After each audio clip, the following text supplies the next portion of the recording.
Grandmother continued. Bharata responded to his guru with utmost respect. You have told me to accept kingship in deference to my father's order. But what need have I for this land? My elder brother is the rightful heir to the throne of Ayodhya. I shall set out early tomorrow morning to bring him back here.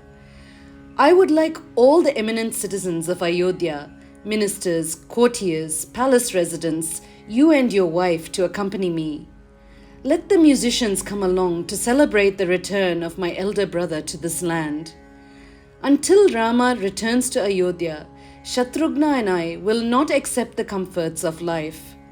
For clothing, we shall wear the bark of trees and tie our hair in matted knots. We shall sleep on the floor and eat only fruits and tubers. Early the next morning, Sage Vashishta, his wife, Dasharatha's 3 queens, ministers, and the distinguished citizens, along with the army, accompanied Bharata as he went in search of Sri Rama. When they reached Sringavera, Guha mistook their arrival as a challenge to Sri Rama and made hasty preparations to defend his lord. But when he noticed Bharata, dressed in the bark of a tree, wearing his hair matted in a top knot, and uttering Rama, Rama, Rama with intense devotion and pain, he greeted them reverentially. Guha took Bharata to the tree under which Rama and Sita had slept, and near which Lakshmana had kept vigil all night long. Bharata asked, Where is my brother now? Guha replied, As you cross the river Ganga, you will see the Chitrakuta mountains. Rama, Lakshmana, and Sita are living there in peace and happiness. Bharata said, Please help us cross the Ganga. Guha arranged 500 boats to ferry the huge contingent across the Ganga. In the biggest boat sat Guru Vashishta and his wife, along with Kaushalya, Kaikeyi, and Sumitra. Bharata and Shatrughna climbed in last. Guha himself rowed them across. In this manner, 500 fully loaded boats reached the other side of the river. Bharata and Shatrughna trekked to Sage Bharadvaja's ashram and prostrated before him. Bharata was aware that the sage was a seer who knew past, present, and future. Nevertheless, he disclosed why he had come, wearing the garb of bark and matted hair in a top knot. I have come to find my brother Sri Rama, crown him king of Ayodhya, and take him back with me to rule over the land. Hearing this, the sage enfolded the prince in a deep embrace. He seated all his guests to a sumptuous feast and arranged space for them to rest and sleep. Unni asked, How could the sage arrange food for so many people? Grandma laughed, pleased at the question. Unni, that was a miracle. The sage had a cow named Kamadhenu who could fulfill every wish of her owner. Sage Bharadvaja entered his meditation room and meditated deeply on Kamadhenu. In a trice, the forest became a heavenly abode. The trees were transformed into devas.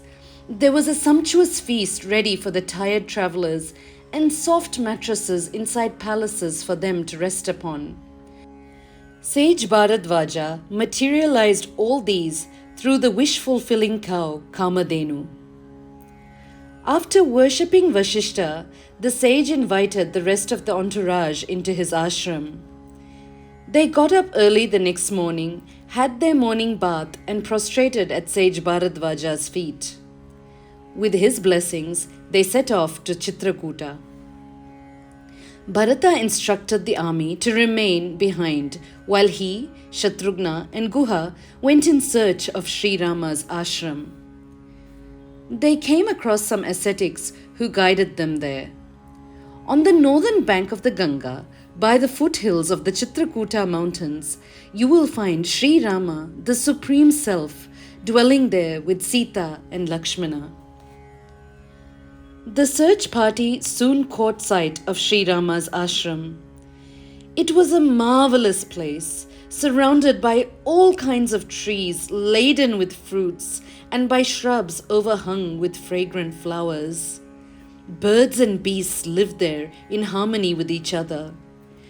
Bharata flung himself down upon the ground trodden by the feet of Rama, Sita, and Lakshmana. As he rushed into the ashram and fell at his elder brother's feet, tears were streaming down his face. With great joy, Sri Rama hugged his two brothers. He greeted his three mothers. Sita prostrated at their feet, and the three mothers hugged her. They were grieved to see Princess Sita living in such a rustic place. Sri Rama then greeted sage Vashishta. I hope my father is in good health. Did he send any message for me? The sage answered, I'm sorry, Rama, but your father left this world lamenting for you, Sita, and Lakshmana. Sri Rama sat heavily on the ground, shocked by the news of his father's passing. Oh, father, have you abandoned us? Sita and Lakshmana also fell to the ground, unable to bear the shock and sadness that overwhelmed them. Vashishta consoled them all. Finally, regaining their composure, they went down to the Mandakini river, where they performed the ceremonial rites for the peace of their father's soul. Children, there's a beautiful addition to this story that Amma told us last Ramanavami. Remember that Rama had travelled the path to get to Chitrakuta. He had to go through dense forest, overcoming thorns and bushes. Nobody fed him a lavish meal or gave him a nice bed to rest on. Unni interjected, But Grandma, Bharata received all those nice things. How can Bharata be more lucky than Rama? Grandma replied, If you look closely, you can see what Rama did. He made the path easier for Bharata to travel. Because he went through it himself first, he removed all those thorns, prickly bushes, and poisonous creepers. Sage Bharadvaja's ashram was also clearly visible because of Rama's efforts. He did all this because Bharata was so dear to him. Similarly, Amma clears the path for us to make our lives easier. Amma says, ups and downs are the nature of life, but if you hold on to the Lord's feet, then He will take care of you. Now, Unni, you better go study for that exam. We'll continue tomorrow.